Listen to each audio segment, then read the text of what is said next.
pagkolekta ng mga basurang agrikultural at pagkabada nito sa aming bodega. Kalawang yugto. Magandang umaga sa inyong lahat.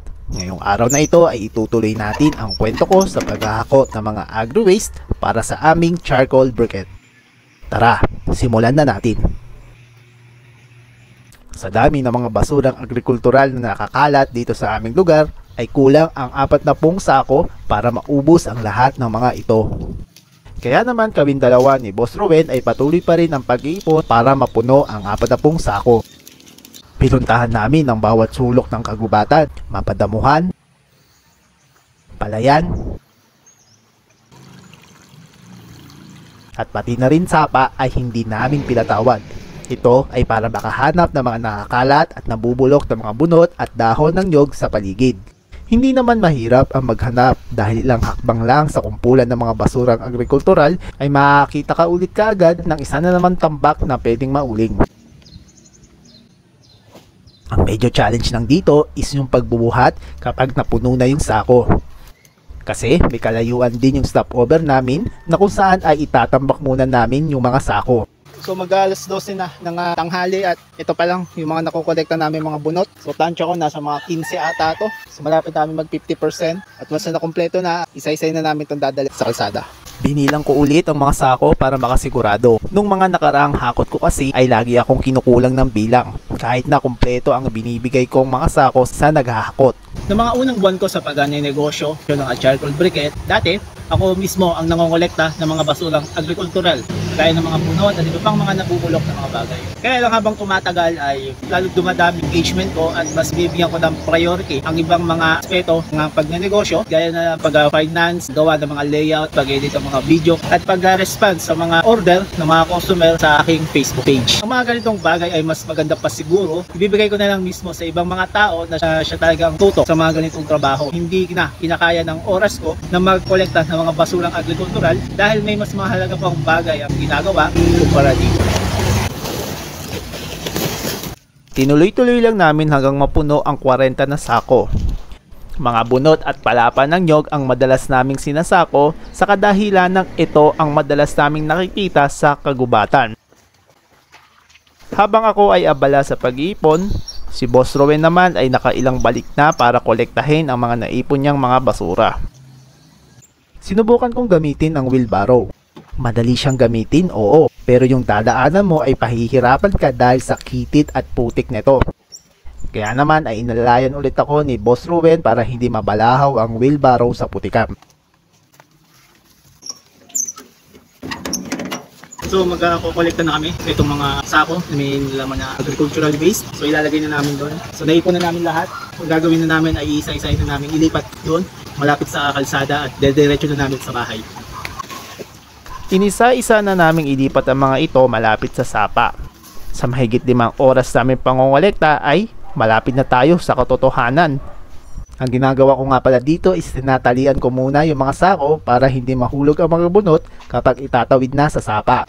Hindi kasi lahat natali yung iba. Kinapos kami kanina sa panali, kaya bago namin itawid ang mga ito ay dapat selyado na sila. Medyo marami rin ang mga ito, kaya medyo seryoso mode muna ako dyan.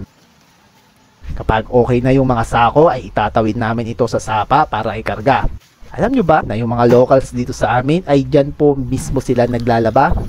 Malinis pa kasi ang tubig dito, hindi pa siya polluted. Sa katunayan ay makikita mo pa yung tatapakan mo dyan sa sobrang linaw. Kaya lang po, bawal inumin. Dahil sa unahan po niyan ay may mga naliligo na kalabaw. Anyway, matapos naming maitawid ng mga sako at ilagay ito sa wheelbarrow ay idediretso namin ito sa aming bahay. Tara, samahan niyo ako kung paano ko ito dadalhin. Malapit lang ang lokasyon ng pinagkukuhanan namin ng mga raw materials. Nasa likod lang naman kasi ng factory ko ng ulingan ang bundok at palayan. Wala pang 2 minuto ay andito na kami sa harap ng aming bahay. Matapos naming makarating sa aming paroroonan ay konti-konti na naming kinakamada ang lahat ng 40 sako ng mga basurang agrikultural. Iipunin muna namin ito para madali nang ipasok sa loob ng aming bahay. Matapos naming makumpleto ang 40 sako ay nag-break time muna kami. Nakakahilo at pagod din sa totoo lang ang ginagawa namin. Kahit na malapit lang ang source ng aming raw materials ay hindi rin namin maiiwasan ang hingalin at mapagod. Pagkatapos magmeryenda ay sunod-sunod na naming ipinasok ang lahat ng mga ito sa loob ng aming bahay. Diniretso namin kaagad sa aming maliit na bodega ang mga ito upang matuyo. Kadalasan, pinapatuyo ko muna ito ng mahigit 2 hanggang 3 linggo upang madaling mauling ang mga ito kapag isasalang na sa carbonizing area. Ayan, kumpleto na rin sa wakas. Matapos ang madugong pangongolekta sa gitna ng ulan, tirik ng araw, bawid sa sapa, at pagdaan sa putikan ay natapos namin makumpleto ang 40 sako. So, yun na nga. Matapos ang isang araw naming pag-iipon mula sa punta namin sa mga bundok. Finally, 40 na sako ng mga bunot ay ready na para matuyo. At mga ilang linggo lang ay pwede na natin itong ulingin. So, sige, pakita mo.